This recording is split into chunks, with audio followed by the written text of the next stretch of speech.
Oscar wild அவர்களின் இரகசியம் இல்லாத ஸ்பிங்க்ஸ். ஒரு நாள் பிற்பகல் நான் கஃபே டி லா பைக்ஸிற்கு வெளியே உட்கார்ந்து பாரிஸ் நகர வாழ்க்கையின் சிறப்பையும் அசிங்கத்தையும் கவனித்துக் கொண்டிருந்தேன். வெர்மவுத் அருந்தியபடி என்னை கடந்து போய்க் கொண்டிருந்த பெருமிதமும் வறுமையும் கலந்த புதிரான காட்சியை நான் வியப்புடன் பார்த்து கொண்டிருந்த போது யாரோ என் பெயரை கூறி அழைப்பதை கேட்டேன். திரும்பினேன். மார்க்சிசன் பிரபு நின்றிருந்தார். நாங்கள் ஒன்றாக கல்லூரியில் படித்தவர்கள். ஆனால் கடந்த 10 வருடங்களில் நாங்கள் சந்தித்து கொள்ளவில்லை. எனவே அவரை மீண்டும் சந்திப்பதில் நான் மிகுந்த மகிழ்ச்சி அடைந்தேன். நாங்கள் அன்புடன் கை குலுக்கினோம். ஆக்ஸ்போர்ட்டில் நாங்கள் சிறந்த நண்பர்களாக இருந்தோம். அவர் மிகவும் அழகானவர், உற்சாகமானவர், கௌரவமானவர் என்பதால் நான் அவரை மிகவும் விரும்பினேன். அவர் மட்டும் எப்பொழுதும் உண்மையை பேசாமல் இருந்தால் மிகச்சிறந்த நண்பராக இருப்பார் என்று அவரை பற்றி சொல்லிக்கொள்வோம். ஆனால் அவருடைய வெளிப்படைத்தன்மைக்காக அவரை மிகவும் பாராட்டுவோம்.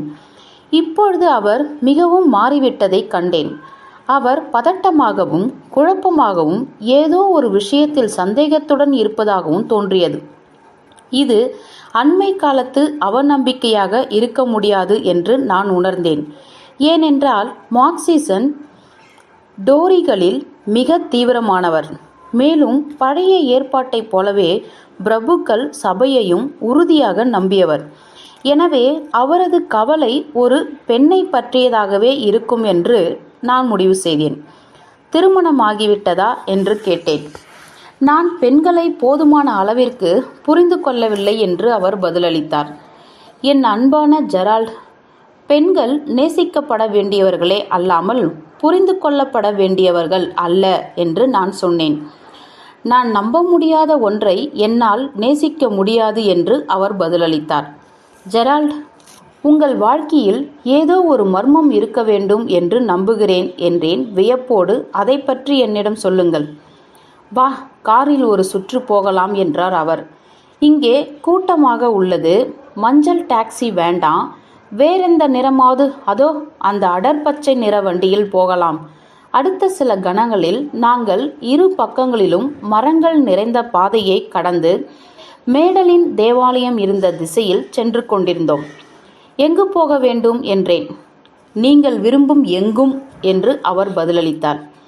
போயிஸில் உள்ள உணவகத்திற்கு போங்கள், அங்கு சாப்பிடலாம். சரி, உங்களை பற்றி சொல்லுங்கள். முதலில் உங்களை பற்றி கேட்க விரும்புகிறேன் என்றேன். உங்கள் மர்மத்தை சொல்லுங்கள். அவர் தனது சட்டைப்பையில் இருந்த லேசான வெள்ளித் தகடுகள் மொரோக்கோ தோல் பையை எடுத்து என்னிடம் கொடுத்தார். நான் அதை திறந்தேன். உள்ளே ஒரு பெண்ணின் புகைப்படம் இருந்தது. அவள் உயரமாகவும் ஒல்லியாகவும் இருந்தாள். பெரிய தெளிவற்ற கண்களும் தளர்வான கூந்தலுமாக அவள் புதுமையான ஓவியம் போல் காட்சி தந்தாள். பார்ப்பதற்கு எதிர்காலத்தை கணிக்கும் ஆருடக்காரி போல இருந்தாள். விலை உயர்ந்த ஃபார் ஆடையில் இருந்தாள். அவள் முகத்தை பற்றி என்ன நினைக்கிறீர்கள்? அவர் கேட்டார். இது நம்பகமானதா? நான் அதை கவனமாக ஆராய்ந்தேன். முகத்தில் ஓர் ரகசியம் உள்ளதாக எனக்கு தோன்றியது. ஆனால் அந்த ரகசியம் நல்லதா கெட்டதா என்று என்னால் சொல்ல முடியவில்லை. அதன் அழகு பல மர்மங்களிலிருந்து வடிவமைக்கப்பட்ட ஓர் அழகு. உண்மையில் அது உளவியல் சார்ந்த அழகு, நெகிழக்கூடிய அழகல்ல. உதடுகளின் குறுக்கே மிளிர்ந்த மங்கலான புன்னகை இனிமையை விட மிகவும் நுட்பமானதென்றே தோன்றியது. நல்லது, அவர் பொறுமையின்றி கத்தினார். நீங்கள் என்னதான் சொல்கிறீர்கள்? அவர் கருத்த ஃபார் ஆடையில் இருக்கும் ஜியோகொண்டா, அதாவது மோனலிசா என்று நான் பதிலளித்தேன். அவளை பற்றி மேலும் சொல்லுங்கள். இப்போதில்லை, இரவு உணவிற்கு பிறகு என்று மற்ற விஷயங்களை பேசத் தொடங்கினார். பணியாளர் எங்களுக்கு காஃபியும் சிகரெட்டும் கொண்டு வந்தபோது ஜெரால்டிடம் அவர் கொடுத்த வாக்குறுதியை நினைவுபடுத்தினேன். அவர் தனது இருக்கையிலிருந்து எழுந்து 2-3 முறை அறையில் குறுக்கும் நெடுக்குமாக நடந்து ஒரு கை வைத்த நாற்காலியில் அமர்ந்த பின் இக்கதையை கூறினார். ஒரு நாள் மாலை 5 மணிக்கு நான் பான் தெருவில் நடந்து கொண்டிருந்தேன். ஏராளமான வண்டிகள் நிறைந்திருந்ததால் போக்குவரத்து கிட்டத்தட்ட நின்றுவிட்டது. நடைபாதைக்கு அருகில் ஒரு சிறிய மஞ்சள் நிற ஒற்றை குதிரை மூடு வண்டி நின்று கொண்டிருந்தது. என்ன காரணத்திலோ அது என் கவனத்தை ஈர்த்தது. அதை கடந்து நான் சென்றபோது வண்டியிலிருந்து எட்டி பார்த்தது ஒரு முகம். அது இன்று பிற்பகல் நான் உங்களுக்கு காட்டிய அதே முகம். அது உடனடியாக என்னை கவர்ந்தது. இரவு முழுவதும் அதை நினைத்து கொண்டே இருந்தேன். மறுநாள் முழுவதும் கூட தெரு முழுவதும் அலைந்தும் திரிந்தும் அந்த மஞ்சள் நிற வண்டியை தேடினேன். காணவில்லை. ஒவ்வொரு வண்டியிலும் எட்டி பார்த்தேன். ஆனால் என்னால் அந்த அழகிய புதியவளை கண்டுபிடிக்க முடியவில்லை. கடைசியில் அவள் வெறும் கனவு என்றே நினைக்க ஆரம்பித்தேன். சுமார் ஒரு வாரம் கழித்து நான் மேடம் டி ராய்ஸ்டேலுடன் உணவருந்த போயிருந்தேன். இரவு 8 மணிக்கு உணவு. ஆனால் 8:30 மணியாகியும் நாங்கள் வரவேற்பறையிலேயே காத்திருந்தோம். ஒரு வழியாக வேலைக்காரன் கதவை திறந்து லேடி ஆல்ராய் வருவதாய் அறிவித்தான். நான் தேடிக்கொண்டிருந்த பெண் அவள்தான். அவள் மிகவும் மெல்ல நடந்து வந்தாள். சாம்பல் நிற முகத்திரையில் நீல கீற்று போல தோன்றினாள். எனக்கு ஆழ்ந்து மகிழ்ச்சி அளிக்கும் விதமாக அவளை இரவு உணவிற்கு அழைத்துச் செல்லும் பணி எனக்கு தரப்பட்டது. நாங்கள் உட்கார்ந்த பின் சில நாட்கள் முன்பு பான் தெருவில் உங்களை பார்த்ததாக நினைக்கிறேன் லேடி ஆல்ராய் என்று நான் மிகவும் அப்பாவித்தனமாக குறிப்பிட்டேன். அவள் முகம் வெளுத்து போயிற்று. சன்னமான குரலில் என்னிடம், அருள் கொண்டு இவ்வளவு சத்தமாக பேச வேண்டாம், யாருக்காவது கேட்டுவிடும் என்றாள். இப்படி ஒரு மோசமான தொடக்கத்தை அவளிடம் ஏற்படுத்தியதில் நான் பரிதாபமாக உணர்ந்தேன். பிறகு பிரெஞ்சு நாடகங்களை பற்றி மனம் போன போக்கில் பேசினேன். அவள் மிகவும் குறைவாகவே பேசினாள். எப்பொழுதும் சன்னமான இசைநயமான குரலில் பேசினாள். யாரோ கேட்டு விடுவார்கள் என்று அஞ்சுவது போல் தோன்றியது. நான் உணர்ச்சி வசப்பட்டு முட்டாள்தனமாக காதலித்தேன். அவளை சூழ்ந்திருந்த மர்மத்தின் வரையறுக்க முடியாத சூழ்நிலை என் தீவிரமான ஆர்வத்தை மிகவும் உற்சாகப்படுத்தியது. இரவு உணவிற்கு பிறகு சீக்கிரமாகவே அவள் கிளம்பிவிட்டாள். அப்பொழுது அவளிடம் நான் அவளை அழைத்து பேசலாமா, நேரில் பார்க்கலாமா என்று கேட்டேன். அவள் ஒரு கணம் தயங்கினாள். யாராவது அருகில் இருக்கிறார்களா என்று சுற்றிலும் பார்த்தாள். பின்னர் சரி, நாளை 4:45 மணிக்கு என்றாள். அவளை பற்றி மேலும் விவரம் சொல்லுமாறு மேடம் டி ராஸ்டைலிடம் கெஞ்சினேன்.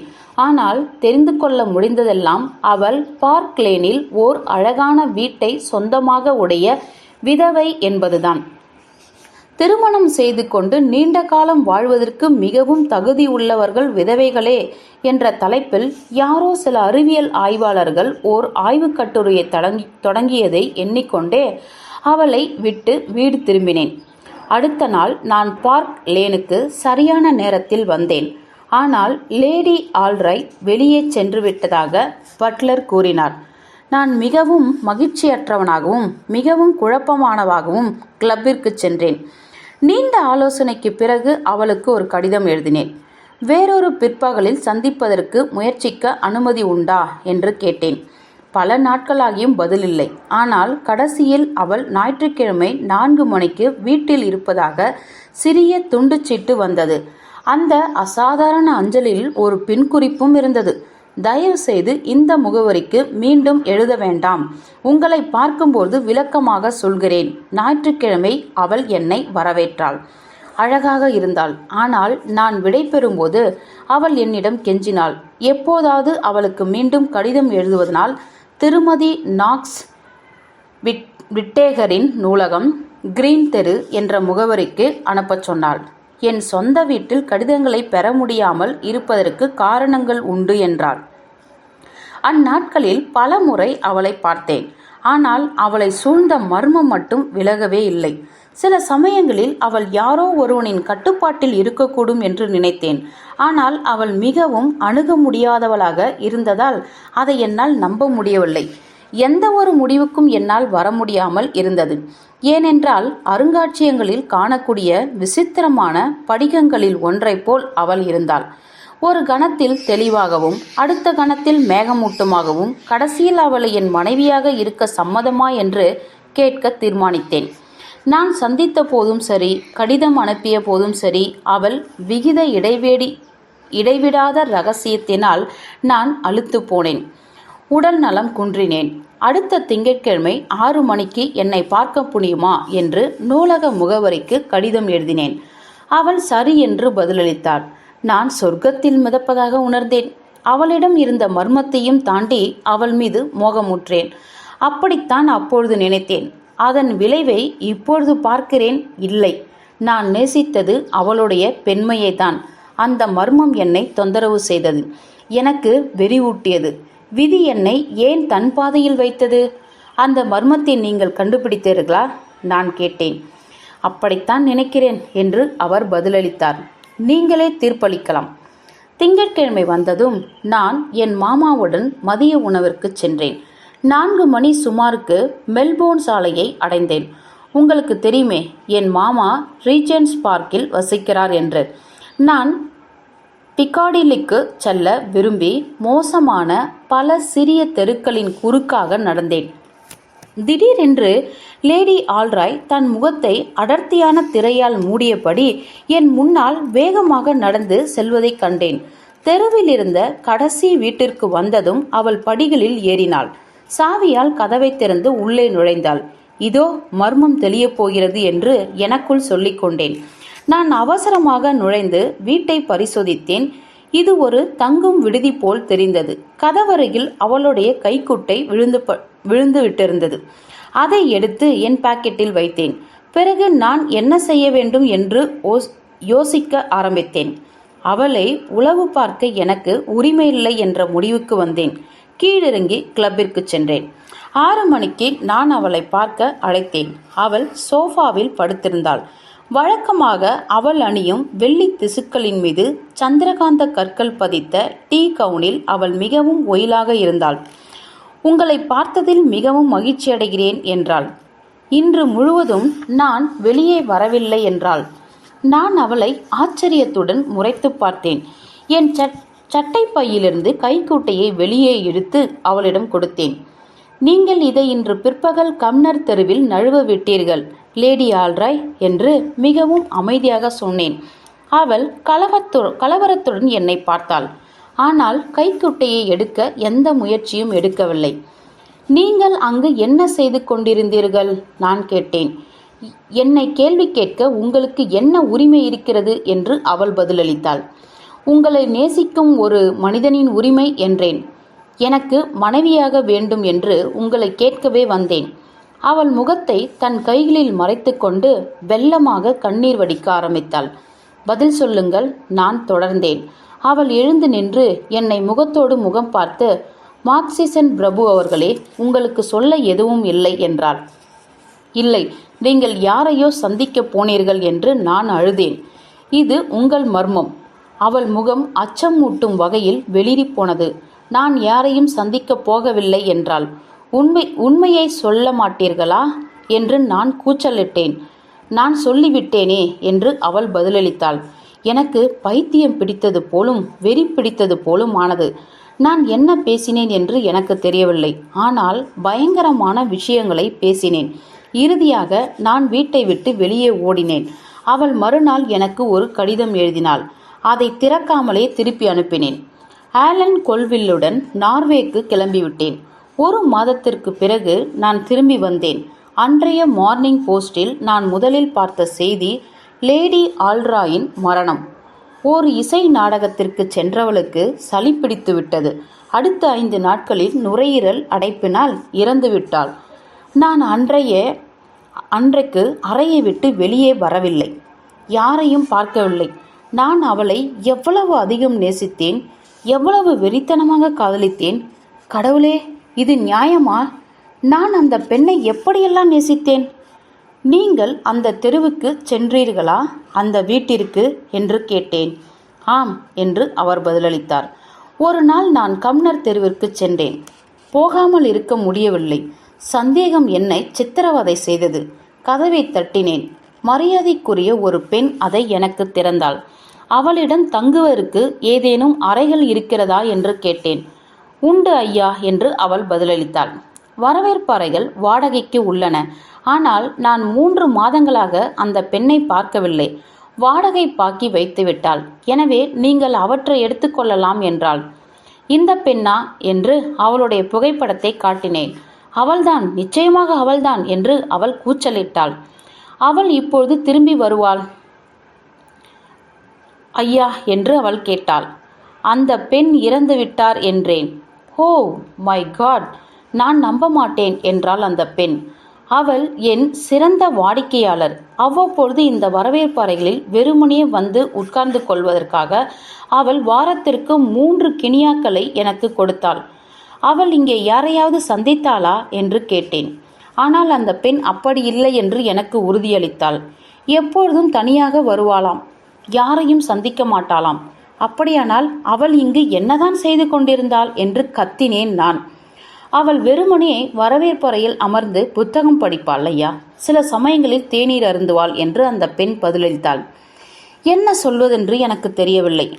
அதனால் நான் அவளுக்கு ஒரு சவரனை அன்பளிப்பாக கொடுத்துவிட்டு திரும்பினேன்.